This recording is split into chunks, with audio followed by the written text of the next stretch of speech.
A quick like and subscribe really helps our channel grow and allows us to bring you even more amazing content.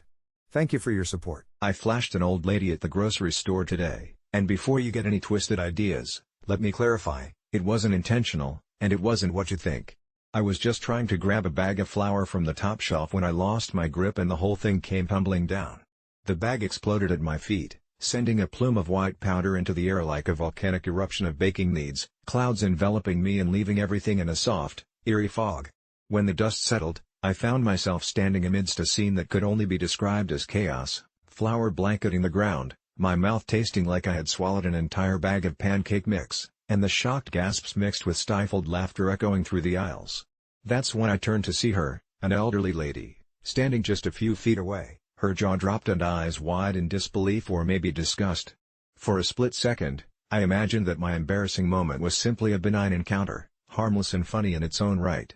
I was still chuckling at the absurdity of it all when I caught sight of the expression on her face as she stared at my flour-coated shirt and the explosion remnants surrounding me. Just as I was about to apologize, she opened her mouth, and what came out sent a chill through my spine. "You shouldn't have done that," she said, her voice low yet steady, each word slow and deliberate. It seemed impossible to connect that expression with anything else. It felt almost ominous, like she wasn't speaking about the flour but something much deeper. I took a step back, feeling a crawling sensation creeping up my skin, and suddenly taking another one felt like a mistake. I couldn't tear my gaze away from her. Her eyes, once filled with amusement, now held something darker, a knowing glance that sparked the most primal of fears within me. It was unsettling, how she positioned her hand against the cart, her knuckles clenching tight around the handle, and the grocery list hanging limply from her wrinkled fingers.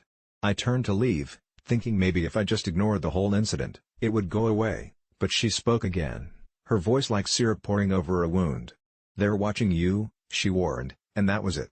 My heart raced, my instinct screamed to flee, but I felt like I was anchored to the ground, a bizarre mix of curiosity and dread rooting me in place. I scanned the store for anyone staring, but everyone else was wrapped up in their own worlds. Then her finger pointed past me, and I turned just in time to see a tall figure lurking at the end of the aisle. Shadows danced around him, twisting his features enough that I couldn't make out any details. But the cold sweat that erupted on my skin froze me in place. My mind raced, trying to rationalize the old lady's stark warning. Was I imagining things? Was this a setup for some hidden camera prank show? The figure began to move closer, dread clenching my stomach as I frantically took stock of the situation. You would think that I'd run, arms flailing like a madman, but instead, I found myself standing there like a deer in headlights, unable to process why I didn't just walk away from this bizarre confrontation.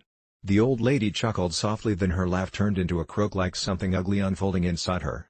"Please, don't hurt him," she said, her eyes suddenly glistening with tears, and that inexplicable fear rose again. I wasn't sure if the figure was friend or foe, whether it was some gimmick from the universe aimed at punishing me for my earlier embarrassment.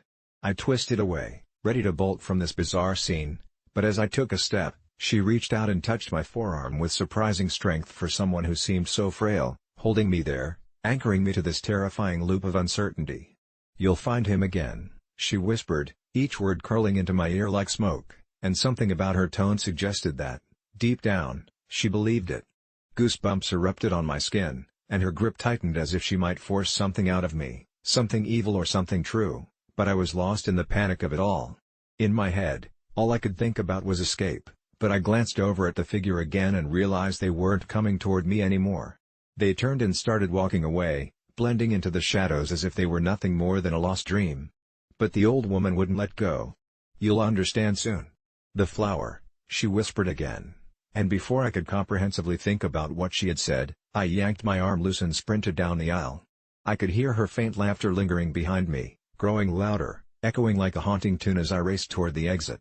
Outside, the sun was shining bright, the normalcy of it seemed to clash violently with the madness I had just encountered. I hurried to my car, fumbling to unlock it as images from that strange encounter licked at the edges of my focus. I screamed at myself internally to calm down as I climbed into the driver's seat, my hands shaking so much I nearly dropped the keys. I couldn't shake off what she'd said, her ominous warning embedded in my mind like a tattoo that refused to fade. And still, as I sat in my car, I glanced over to the entrance of the store, and that figure was standing there again, their back turned to me, and an unmistakable chill slithered down my spine. The old lady's laughter echoed in my head, And a new realization flashed through me: she wasn't just talking about the flower, she was referring to something more profound, something related to the figure that I was sure I'd never laid eyes on before. All I knew was that I had to get out of there, but the moment I turned the key to the ignition, I could swear I had caught snippets of her laughter echoing through the fabric of reality itself. It twisted like a blend of innocence lost in somber tones, and even with the engine sputtering to life, I felt the suffocating grip of a haunting truth tightening around my chest.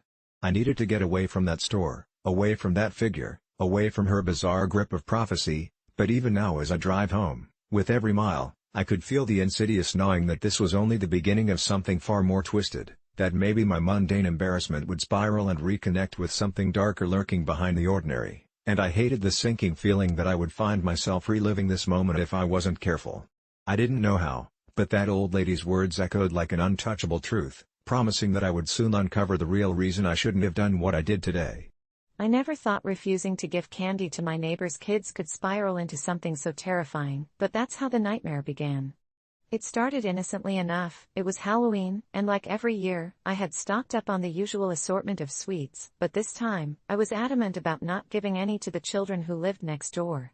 You see, that family had moved in just a few months prior, and their kids, 2 boys named Jake and Sam, were anything but normal.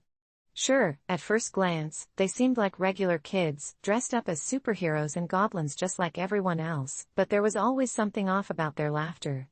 It echoed too loudly, cutting through the comforting air of the evening like a serrated knife, and their smiles stretched a little too wide, revealing too much of their teeth. When they came to my door that evening, I felt the dread knotting in my stomach as I looked down at their expectant faces, makeup smeared and gleaming like freshly spilled blood under the streetlight.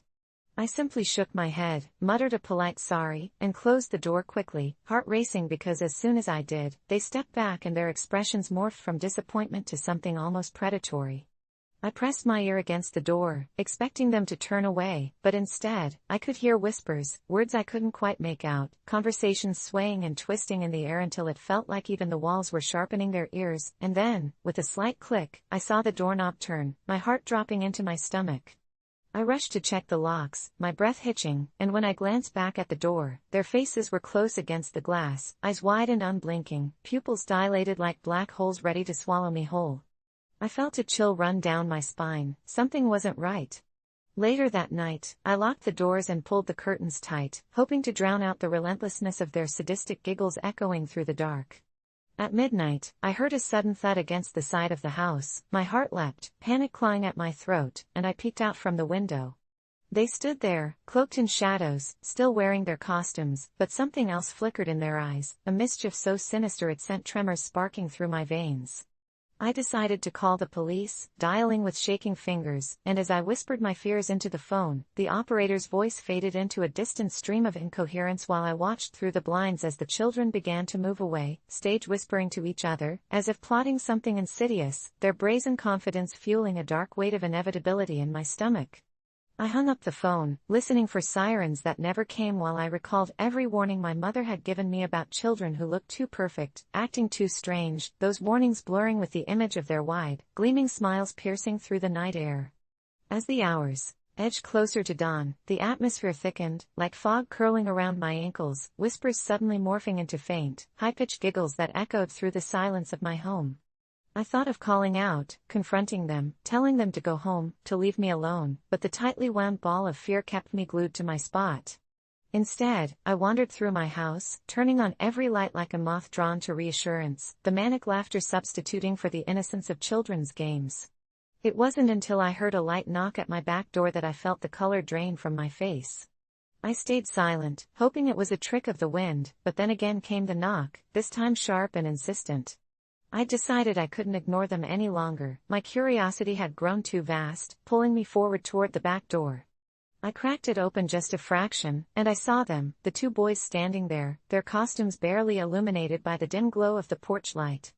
But they weren't just looking for candy anymore. Their faces were now almost nurturing, almost saccharine, and they spoke in murmurs that had no relation to the holiday anymore. "Aren't you lonely?" they asked, and the words slithered into my mind like venom, splitting open the dark corners that had learned to fear the silence. For a moment, I thought about inviting them in just to make the madness stop, to tame the swirling chaos they stirred within me, but I held my ground, glaring at their childish facade, desperate for any semblance of caution that might assert that I wasn't losing my mind so soon. "We don't bite," Sam said with a grin that seemed too sharp, two tiny daggers glimmering in the faint light. I slammed the door shut and without thinking, turned the lock, breath trembling as I stumbled back into my hallway, desperate to gather my thoughts. The night dragged on in a vicious cycle of laughter, knocks, and whispers, each sound doubling down on the anxiety pounding in my chest when suddenly, I heard it, my phone vibrating on the table. I could have sworn it was the police, patrolling the area after my call. As I looked at the screen, my heart dropped. It was a text from my neighbor, the boy's mother. It read, "There's something wrong with my boys. Don't let them in. We'll take care of it." My mind blanked in that moment, and then came the realization that I had no idea what it was, what was in those boys, and the more I thought about it, the more I began to realize, it wasn't just them. It was something divine and grotesque, a darkness like tar creeping between the walls of this quiet house, and when the electricity flickered, illuminating their faces for a split second, hands pressed against the glass, breath fogging up the pain, I knew I was stuck, lost in the entropy of my choices. Their forms pulsed in the light, eventually blending back into darkness as if they were merely shadows stitched from the fabric of fear, and then came a crashing sound, something like wood splintering against a brick wall. My breath stilled, my heart thudding against my ribcage, and I ran to the window in time to see a figure darting from my yard, but I couldn't see who it was. Was it the boys or someone else, something else? I didn't know. I didn't want to know. The night blurred past, a cacophony of terror against my ears, the boys receding back into their home, laughter fading until I could hear the heavy insistence of my own heartbeat and my breath. And before the dawn swept in, I made a decision, I would confront them. But when morning arrived, the shadows dispersed, and a calm fell across the neighborhood. The boys were gone, their family vanished without a trace. I knocked on the door of the house next door, rapping my knuckles against the splintering wood, and when it swung open, a stranger stared back at me, a woman with sunken eyes and the coldness of a grave wrapped around her silence. "Who are you looking for?" she asked, and I felt the winds shift around me. When I described the family, expecting a semblance of recognition, her gaze darkened. "I've lived here for years," she said slowly. "No children have ever lived next door." And just like that, the reality of the boys haunted me like a ghost, those monstrous smiles slicing through my sanity, echoing a question that repeated with no answer, "AITA for not giving the neighbor's kids candy?" The words now strung like a noose around my mind, tightening it into terror. And as I stumbled back into my own home, the lights flickering ominously above me, I realized that perhaps in refusing to give candy, I had given them something much worse, my fear, the key to a darkness that would never leave me. I still remember the night I found myself sitting in the dimly lit corner of that upscale restaurant, the air thick with the scent of rich herbs and roasted meats, a place that had been a favorite haunt for my wife and me since our early days of marriage.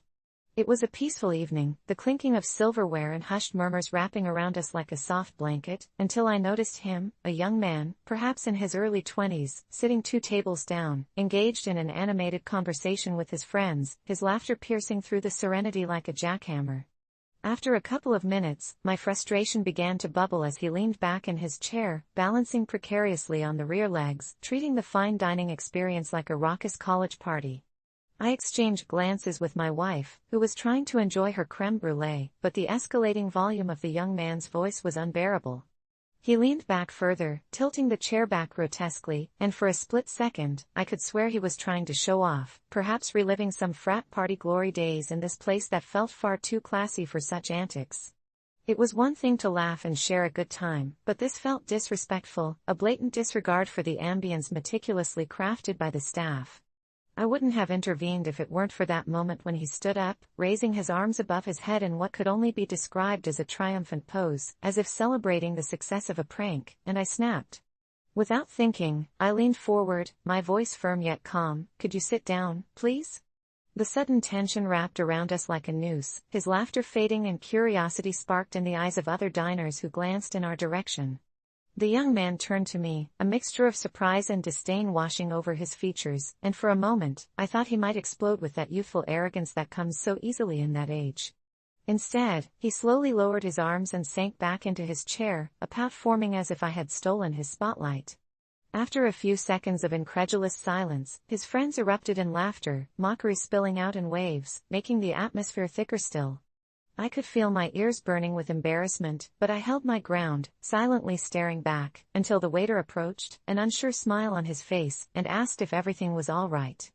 My wife cleared her throat and gave me a look that screamed why. I smiled awkwardly, as if I were somehow the villain in this scene, but I justified my actions. Etiquette must be respected, right? I glanced back at the group and noticed something unsettling. The young man's eyes no longer met mine, but fixated on something behind me. I turned to look, half expecting to see an imposing figure, but there was just a shadow, a flicker of something, a person perhaps, but I shrugged it off as mere paranoia, the tension in the room seeming almost palpable. The young man, now quiet, seemed to sink into the moment, returning to his typical demeanor, but I noticed the flickers in his eyes were growing more ravenous, more unstable. I thought I had controlled the situation, but something felt off, the way he kept glancing around the restaurant now, not in embarrassment or irritation but with a strange, almost fearful curiosity. When he finally stood again, it was not for another triumphant show-off but rather a nervous fidget, and that's when the place grew quiet again, all eyes glued to him, waiting, and that included mine. He stepped away from the table, his friends still oblivious as they flirted with their cocktails, and I couldn't shake the feeling that he was drawn to the far corner of the restaurant, as if he sensed something lurking in the shadows. I leaned in toward my wife, whispering that something was strange, that I didn't like this, but she rolled her eyes, insisting I let it go. I couldn't. I watched him approach the window, the lights creating a halo around his head as if illuminating his path to whatever was pulling him toward that darkness outside. Suddenly, he leaned closer to the glass, peering out as if he were staring into another realm, and I felt a shiver crawl up my spine.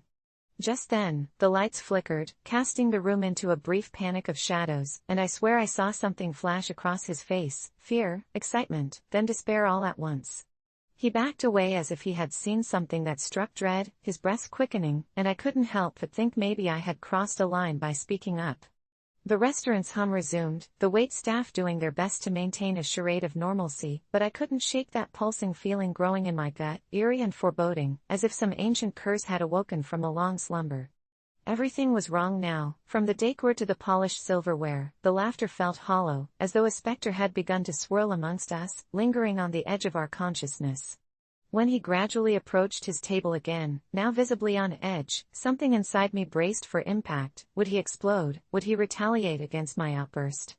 Instead, in a soft yet firm voice, he muttered something to his friends, and one of them laughed, unaware of how close to breaking he really was. With each second, I felt the weight of dread crawl closer as his laughter turned into an awkward silence, punctuated only by the creaking of wood beneath chairs and the clinking of glasses. In that moment, I was consumed by an overwhelming sense of guilt, a gut-wrenching realization. I had triggered this young man's descent into madness with a simple command to sit down, and as the clock ticked, I felt myself pulled deeper into a spiral of dread and regret, trapped in a moment that spiraled out of control until finally the shadows closed in on us all, and I wondered if I had just unleashed something dark, if perhaps it was I, the one ironically sitting down, who had finally surrendered to the sinister undercurrents of the world, forever marked by the terror of simply trying to enforce a semblance of civility. I never thought a simple act of sharing leftovers could tear my family apart, but here I am, sitting alone in my darkened living room, replaying that moment over and over, haunted by the consequences of my actions. My wife, Julia, owns a small but trendy restaurant in the heart of the city, and her passion for crafting the perfect menu is only matched by her relentless pursuit of culinary excellence. Last week, she prepared a spectacular feast for an important food critic, and despite the hours she labored over the dishes, it was a complete disaster. A botched soufflé and an unseasoned risotto meant for a table of 6 ended with her in tears and a table full of critics who abandoned their forks. Luckily, we had leftovers, and while I didn't think much of it at the time, I saw them as a potential treat for our 7-year-old son, Jeremy, who had been particularly picky lately. After a long day of work, I was exhausted and did what any parent would do. I heated up the remains of Julia's masterpiece, set it on the table, and watched as Jeremy devoured it, his delighted expressions making it feel like I had done something right. Little did I know, Julia returned home just moments later, her exhaustion quickly transforming into an explosive rage. She was furious when she learned I'd given her hard work to our child without asking her, saying that the food wasn't fit for a child and that it was a culinary embarrassment to have it enjoyed in our home. I tried to explain that I was merely trying to avoid a food wasteland, that I thought the meal was still tasty regardless of her standards, but every point I made only seemed to enrage her more. As the evening spiraled out of control, I had every intention of smoothing things over, only for the situation to morph from her yelling into accusations that my actions were disrespectful not only to her work but to her as a person, as if I had taken something far more valuable than overcooked risotto and an unappetizing souffle. I felt as though I was losing my grasp on both my wife and the situation, and so did the unthinkable. Under the weight of her disappointment and anger, I snapped back at her, suggesting she should have been more focused on the food quality and less on the critics. How easy it was for her to blame me for a problem that simmered deeper. It was the moment she turned silent, eyes glaring, that I realized the words had crossed an irretrievable line, that I had launched us into a war I never intended to start. For days afterward, the silence felt like a living thing, hovering over our home, punctuated only by Jeremy's innocent inquiries about why Mommy seemed so upset. Julia's repertoire of silence was filled with passive-aggressive remarks and cold, short responses, her eyes narrowing when I tried to engage in anything beyond the bare minimum of conversation necessary to ensure the basic functions of family life, a stark contrast to the vivacious, affectionate woman I had fallen in love with. I had hoped we'd recover after the initial fallout, but instead, Julia's resentment festered, and soon it morphed into something darker, something almost devoid of love and warmth. She became distant, pouring herself into work at the restaurant, where she would stay late and celebrate a new batch of customers with food I wondered if she served with love or simply out of spite for me. And then came the night I sat down at my computer, typing an online thread about the entire situation. I titled it AITA for giving my kid my wife's restaurant leftovers. I poured out everything that had transpired, desperate for an outside perspective, only to be met with a storm of judgment, thousands declaring that I was the ultimate not only for disregarding her cooking but for taking away her art without even asking. The comments cut deeper than Julia's shrillest reprimands, each one a dagger twisting in my heart. Did I truly not appreciate her work? Did I really ruin what little glimmer of happiness we shared?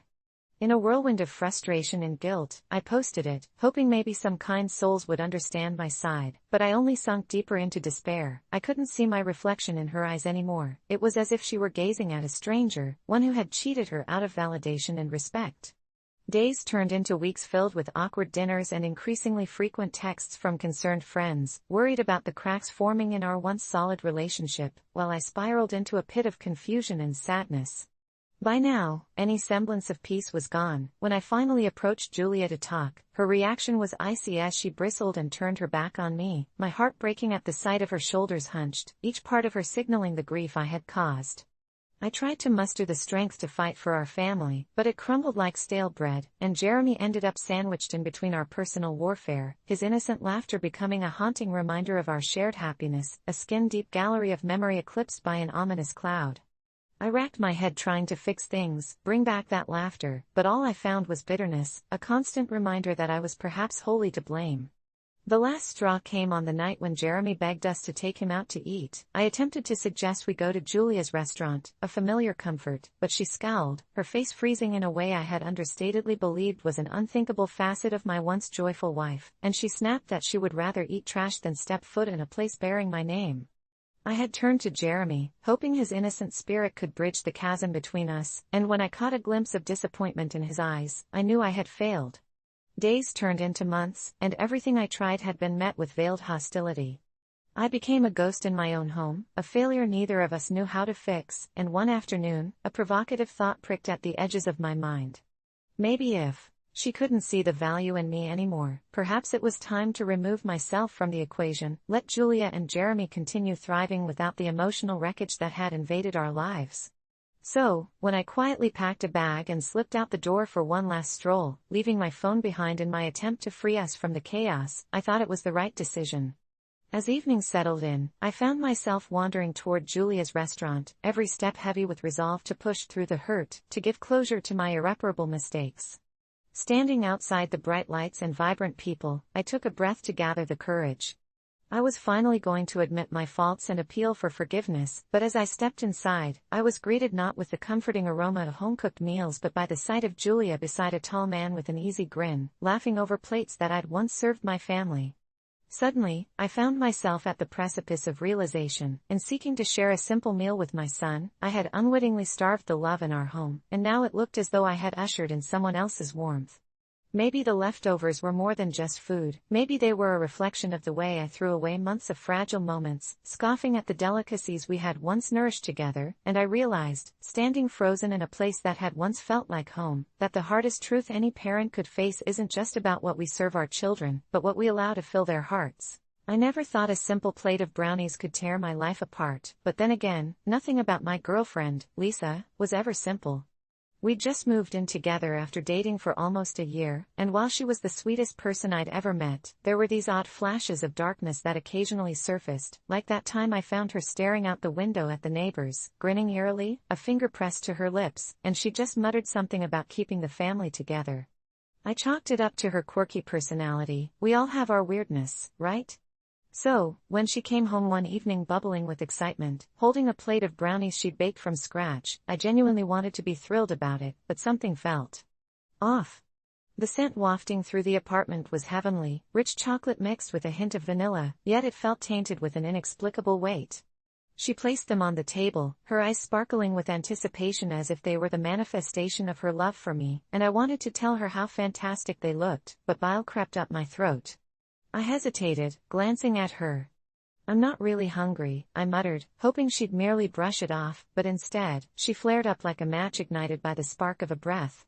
"You don't like them?" she shouted, and despite the ghostly shadows that danced just beyond her smile, it hit me like a freight train. I'd stepped on hallowed ground. I tried to defend myself, to explain that it was just a lack of appetite and not a reflection of her baking skills, but that only seemed to deepen the frown that replaced her earlier glee. Fighting the sensation of dread gnawing at me, I retreated to my room, needing the safety of solitude to gather my thoughts, but it felt like a prison. I couldn't shake the feeling that I'd awakened something I shouldn't have, and as the hours passed, I could hear her moving around in the kitchen, soft mutterings merging with the darkening night. Eventually, sleep dragged me into a nightmare I'd never forget. I saw Lisa standing above me, her face illuminated by the soft glow of moonlight streaming through the window, but there was something unsettling about her smile, something predatory, yet she offered me a brownie, insistent, as the shadows coiled around her in an embrace. I woke with a start, sweat-soaked sheets clinging to my skin, the faintest echo of her whisper still ringing in my ears, a siren's lure, just one, darling. When morning came, an overwhelming unease clung to my chest like a weight, and I avoided her gaze over breakfast, worried about how drastically my words had shifted the atmosphere. "Are you sure you don't want to try one?" she asked, a tremor of desperation more than mere sweetness creeping into her tone. "I'll save them for later," I replied vaguely, but I meant it more as a peace offering than genuine interest. However, days turned into weeks, and inevitably, the uneaten brownies loomed like a specter. In the corner of our home, a silent reminder of my supposed ingratitude.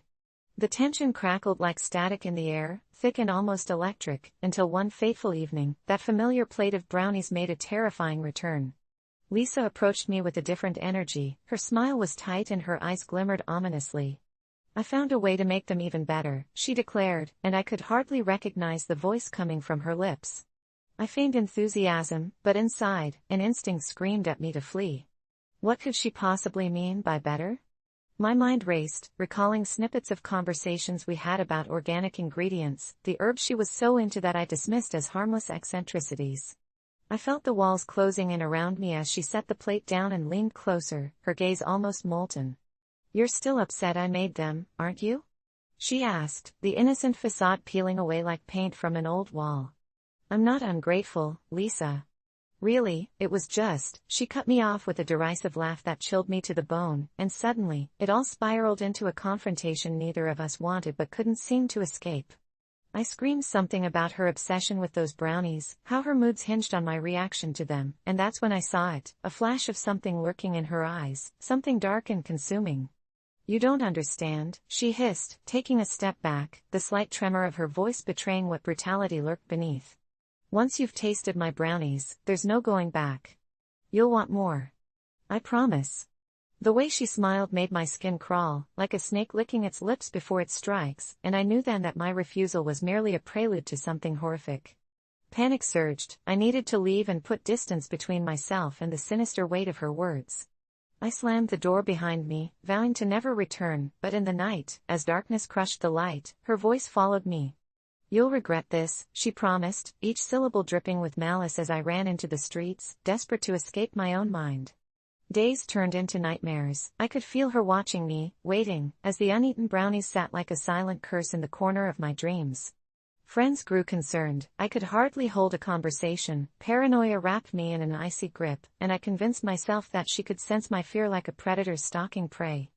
I moved in with a friend, but every creak of the floorboards felt like her footsteps trailing me, every shadow reminding me of her wide grin, and those damned brownies flashed in my mind like a harbinger of doom.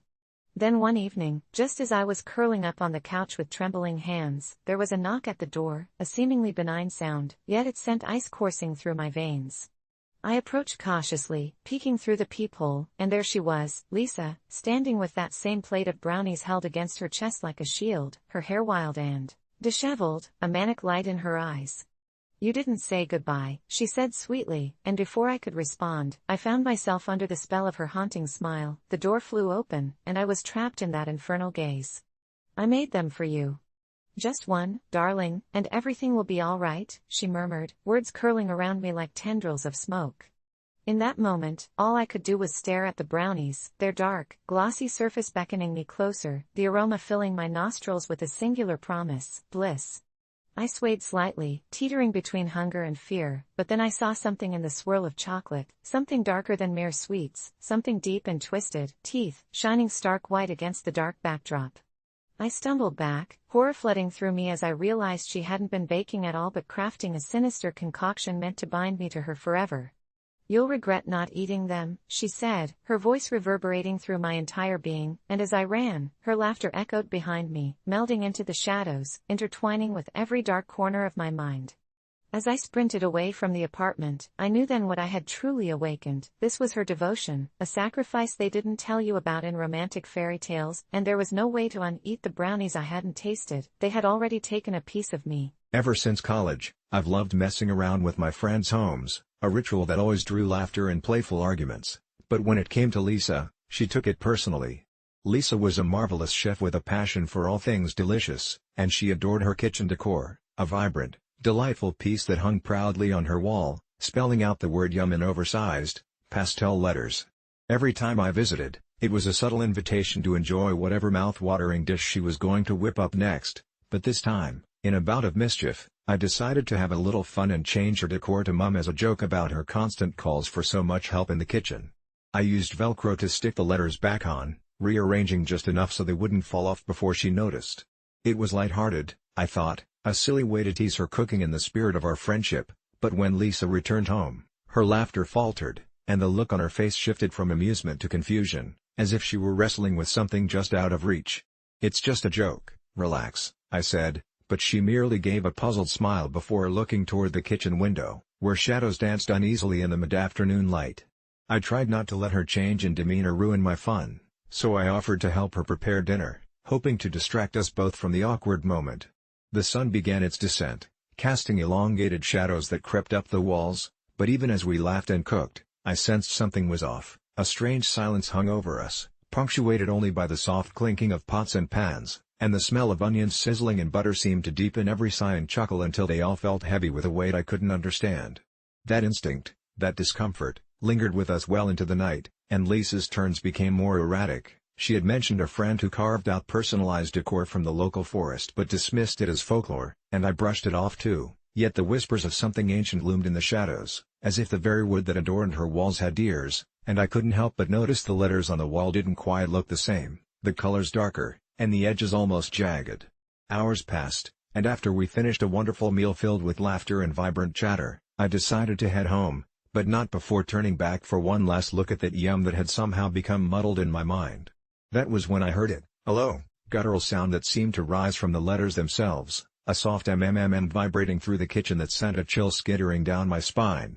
I didn't think much more of it. The echoes of joke and friendship filled my mind, washing away the rising dread, but as I got into bed that night, I replayed the look on Lisa's face when she had first seen the letters. In the coming days, I noticed Lisa was different. Always alert, always jumpy, refusing to stay in the kitchen alone.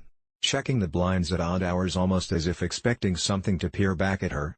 I brushed off her fears at first, insisting it was just the silliness of rearranging her decor, but her eyes, dark and round, carried a hint of franticness that sank heavy in my gut.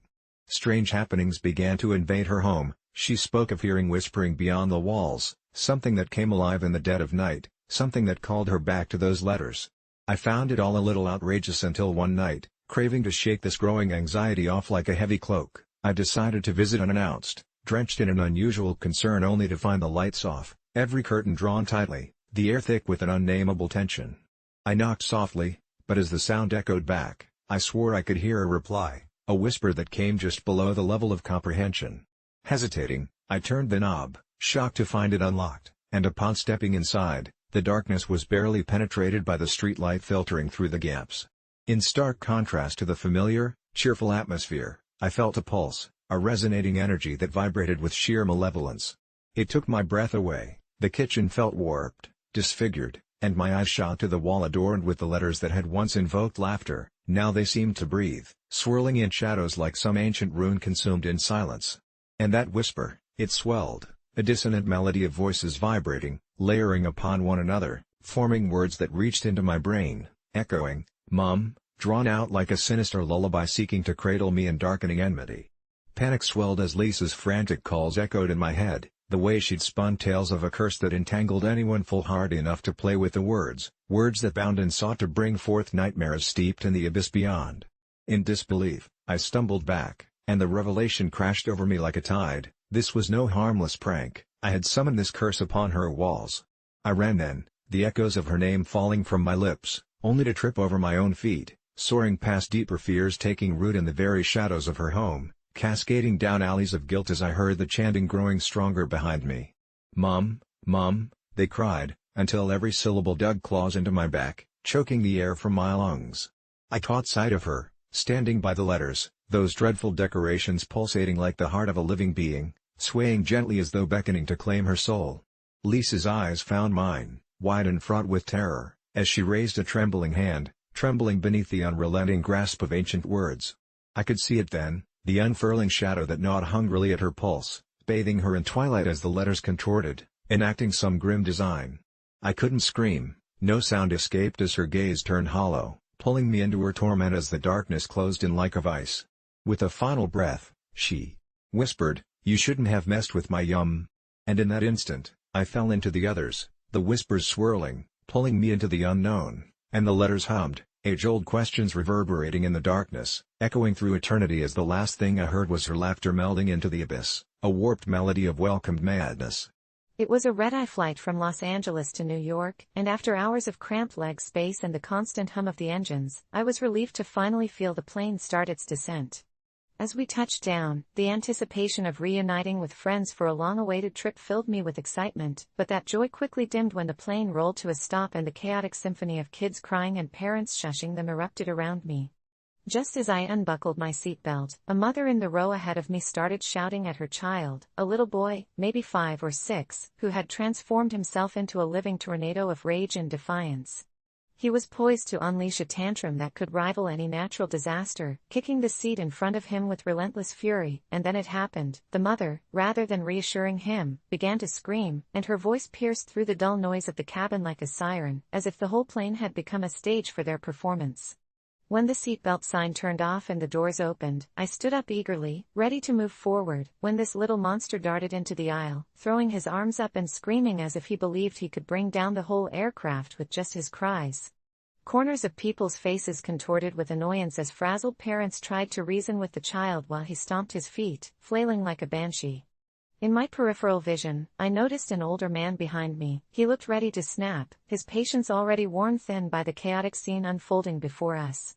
As he shouted at the kid to stop acting like that and to get out of the way, I felt an unfamiliar pull of anger rise within me, an unyielding impulse ignited by worn-out anxieties of my own. I didn't realize it at the time, but I was standing there, frozen in indecision, 1,000 possibilities passing through my mind. Should I step aside? Should I yell too? But then an audacious thought crossed my mind: why should I? It wasn't my child throwing a fit, and why was the rest of the world suffering under this child's tantrum? As the tantrum escalated, I stood my ground stubbornly. The boy began crying harder, his wails echoing through the cabin as he kicked his little feet against the aisles, making it impossible for anyone to get past. I watched as parents attempted to calm him down, but their efforts were futile. The little boy's pleading screams devolved into a cacophony of noise that seemed to seep into my very bones. I finally whispered, "You've got to be kidding me," under my breath, just as the elderly man behind me shoved my shoulder gently, signaling me to move aside, but instead, I clenched my teeth and grit my teeth, unwilling to give an inch.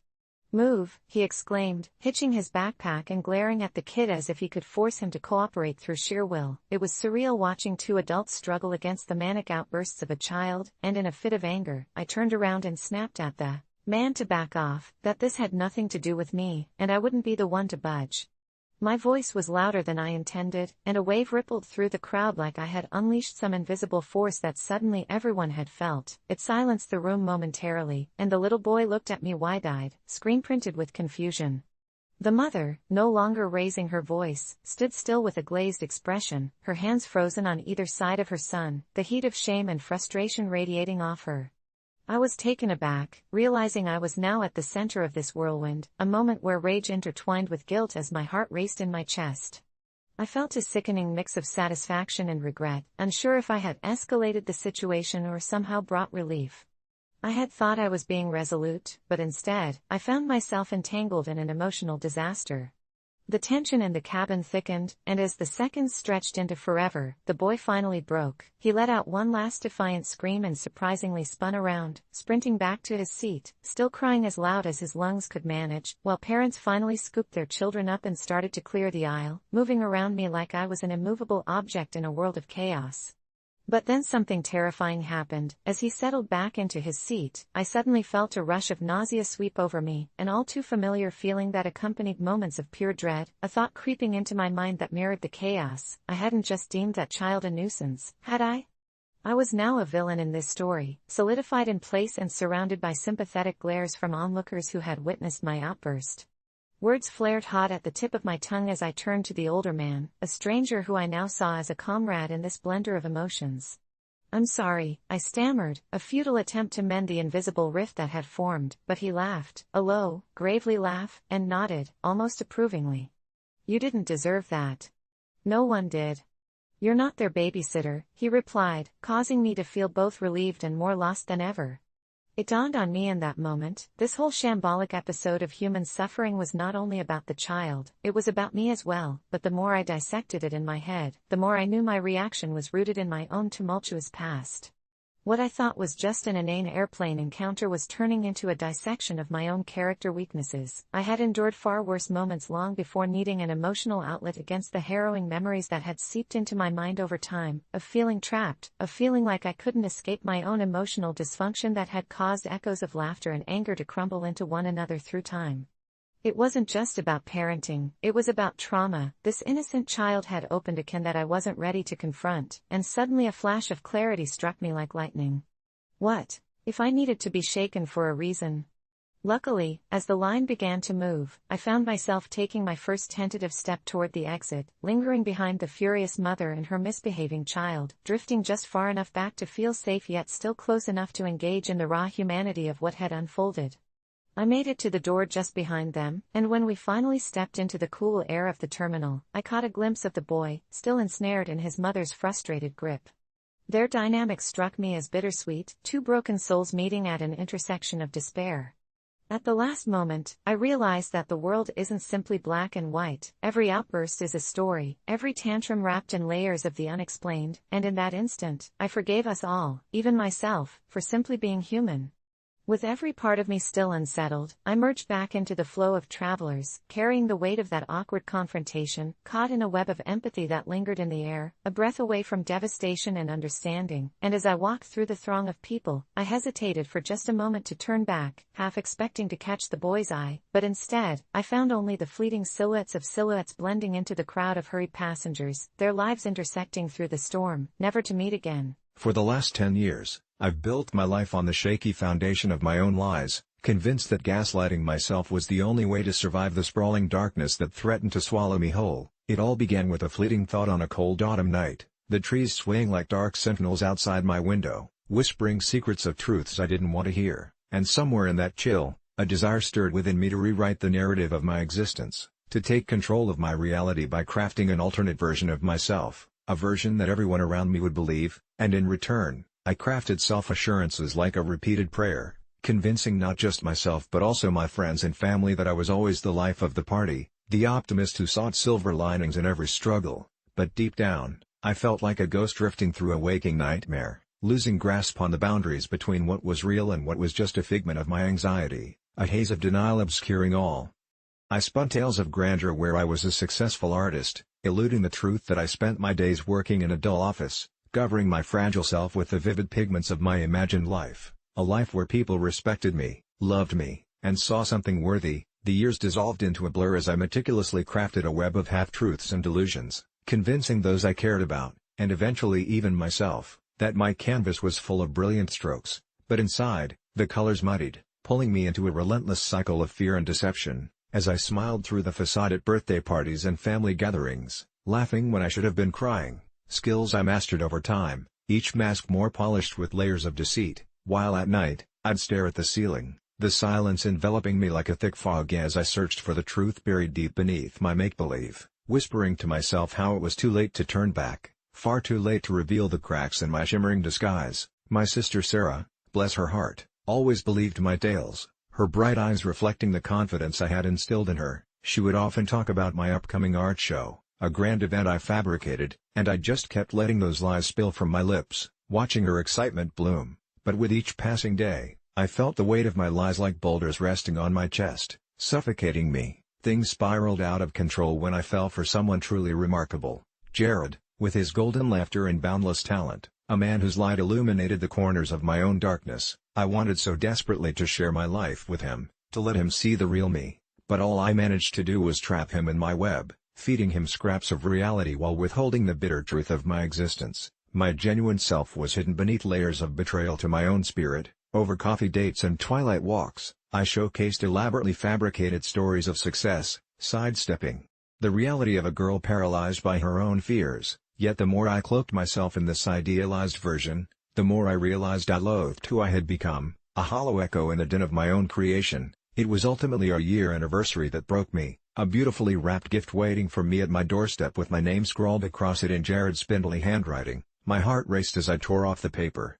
revealing a book titled The Art of Being Real, a journal filled with notes, sketches, and reflections, the blank pages blanketing his hopes for our future. It felt like a physical manifestation of everything I couldn't be, and just like that, the gilded facade collapsed in my chest, dust and shadows swirling around me. I thought I could maintain the illusion, that I could gaslight my own heart into believing in me, but the reality was crashing in like an unforgiving tide, every whisper of "you'll never be good enough" crashing against the fortress I built. Panic ripped through me, and I confronted Jared, my breath coming in shallow bursts, begging for a way to escape the spiraling waves of truth. I fought against the revelations that screamed louder than my lies. "I'm not who you think I am," I cried, watching confusion flash in his eyes, the kind eyes that once sparkled with sincerity now clouded over with an unrecognizable mix of concern and disappointment. All peace crumbled as I revealed the hollow manning behind the curtain, cracking under the pressure of fabrications, and the panic over losing him became an all-consuming fire. My mind twisted into a frenzy, sending me deeper into the abyss until that moment came, a glimmer of clarity illuminating an unshakable truth.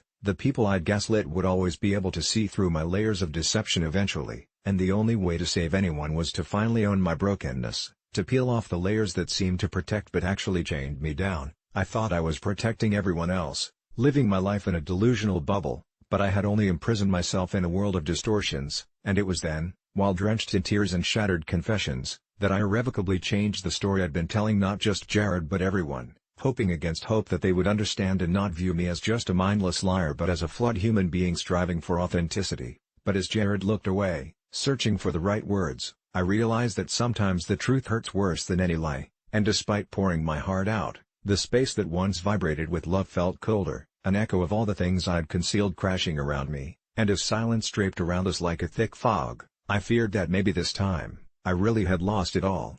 I never thought a simple trip to the store would turn my life upside down, but here I am, staring at a deliberately cracked rearview mirror and my shaking hands as I replay that day like a broken record. It was a Thursday afternoon when I made my way to the local grocery store, the kind where you can already smell the fresh bread wafting through the air the moment you step inside. I parked my car, a rickety old hatchback that sometimes felt more like a death trap than a mode of transport, and grabbed my reusable bags, satisfied at the thought of stocking up on supplies for the week ahead. As soon as I stepped out into the sun, I couldn't shake the feeling that someone was watching me, but I shrugged it off. I was just being paranoid. As I navigated through the aisles, the fluorescent lights buzzing overhead, I felt an odd sense of unease gathering in the pit of my stomach, like a storm gathering clouds, but the distraction of choosing ripe avocados kept me focused. Then, just as I was about to pay, the store manager, a burly man with a thick mustache, confronted me. He pointed an accusatory finger and demanded to know why I had parked in the customer parking lot despite being a non-customer. My heart sank as I stammered out an explanation, grappling for words to deny the absurd claim. The truth was, I had shopped there plenty before. I was a loyal customer even if I wore the same ratty hoodie every time. But he wasn't having it, and soon enough, a crowd gathered around us like vultures drawn to a dying animal, some taking pictures on their phones, others whispering behind their hands. I felt my face burn as outrage and embarrassment battled inside me. I tried to plead my case, but the manager's eyes were void of sympathy, and he kept saying I had stolen a space meant for paying customers, almost reveling in my unease. The chatter swirled around me, and through it all, I became acutely aware of the other customers' judgmental stares, their silent alliances forming against me. Just when I thought it couldn't get worse, I felt a hand on my shoulder. I whipped around to see a stranger who claimed to have witnessed everything. The wrinkle-faced woman looked deep into my eyes and said she had seen me walk into the store without a cart, evidence of my guilt, she implied. Before I knew it, I was in a full-blown confrontation, surrounded by angry voices as the scene devolved, and I felt trapped in a surreal nightmare where all I wanted was to grab my groceries and leave. I thought I would cry, the humiliation of it all, so I decided to cut my losses and walk away. But before I made it to the door, I heard a loud shout that made me spin. "You think this is okay? You think you can do whatever you want?" It was a younger guy, he must have been no older than 25, and he was practically shaking with rage. My instinct told me to just leave, yet I felt a compulsion to respond. "I can park anywhere that's not specifically marked," I said, my voice tinged with desperation. "I'm a customer." Somehow, the words fell flat, and within minutes, I felt like I was the villain in a crime thriller. People were snapping photos, and I couldn't help but feel like I was reshaping their perception of me into something monstrous and self-serving. Heavy with the risk of escalation, I bolted toward my car, but the crowd followed me, whispers morphing into accusations, and I could hear the word entitlement thrown around like a weapon. My shaking fingers struggled with the keys, the metal digging into my palm like the weight of the judgments surrounding me. In that moment, a primal panic kicked in, and I took off, barely managing to slam the door behind me before revving the engine. I glanced in my rearview mirror. The crowd dwindled, but still, those eyes followed me as I sped away, fueled by something more than just righteous indignation. I thought about what they believed of me, a thief in plain view, a villain unseen until I was thrust into the light. I had an incessant feeling of being stalked as I drove home, every car a possible threat, every intersection a heightened crossroads of shame. By the time I reached my neighborhood, the weight of my crime settled heavily on my shoulders, pulling my spirit down. I locked the door behind me, determined never to revisit that store again, but the fallout was far from over. Over the next few days, I watched anxiously as the topic spiraled on social media. Someone had posted a video of the confrontation, painting me as a monster in need of public scorn. The comments were merciless, people calling for my head because of a miscommunication blown out of proportion. I struggled to sleep. Images of that mob haunted me as I tossed and turned, each creak of the house sending jolting terror coursing through me. I tried to remain disconnected, but it was impossible to ignore the shame, the anger, and the community I thought I belonged to suddenly turning their backs on me. I stopped going out, avoiding the grocery store like it was a plague zone, but I still heard whispers as I passed others in my neighborhood. Then came the calls. I got them all right, late at night just as I was starting to succumb to the silence of my home. They were taunting, anonymous voices echoing the very accusations that had attacked me days prior. I blocked number after number, but they kept coming, like a relentless tide, washing over me, burying me in guilt for something I had believed was just a simple parking dispute. I no longer found joy in cooking for myself or curling up with a good book. All I felt in the pit of my stomach was an ever-gnawing shame that clung to me like a shadow, relentless and suffocating. I began to question my own sanity. Had I really parked illegally? Did my neighbor slip the manager my license plate? The whispers grew louder, and they felt like the predator closing in on its prey. Then one night it all came to a head. I found myself pacing the floor, drowning out the voices in my head. I had to know the truth. The next day, I ventured out once more, heart pounding like a drum but determined to confront my fears head-on. I needed to know if it was true or just a horrible delusion created by my escalating paranoia. I parked in a remote corner of the lot, hidden behind a line of bushes, and I watched as the store, the employees, the manager, the customers, all of them went about their business, seemingly unaware of the nightmare that they had thrust upon me. It was then that I saw her, the woman from that day, her eyes scanning the parking lot, locking once again on a car that was far from mine. I noticed something was off, a slight look of satisfaction overtaking her usually neutral expression as she walked toward the store. She turned and looked right in my direction, but I was smart enough to stay hidden. In that haunting moment, I understood, this was never about a parking lot. It was about a power struggle, a humiliation that they sought to inflict on someone who didn't fit their ideal of a perfect customer. I got back into my car and drove away, heart racing, but deep down I felt empowered. I finally had clarity of a sort. Perhaps I could never return to a place I loved, but now I knew, I was never going to be their scapegoat again. In lieu of acceptance, I chose to carve out my own reality, for whatever it was worth. As for the accusations, AITA. Well, maybe parking in that lot was the least of my sins, but now I'm focusing on how to rise from the ashes of a grocery store confrontation that left me feeling more human than ever.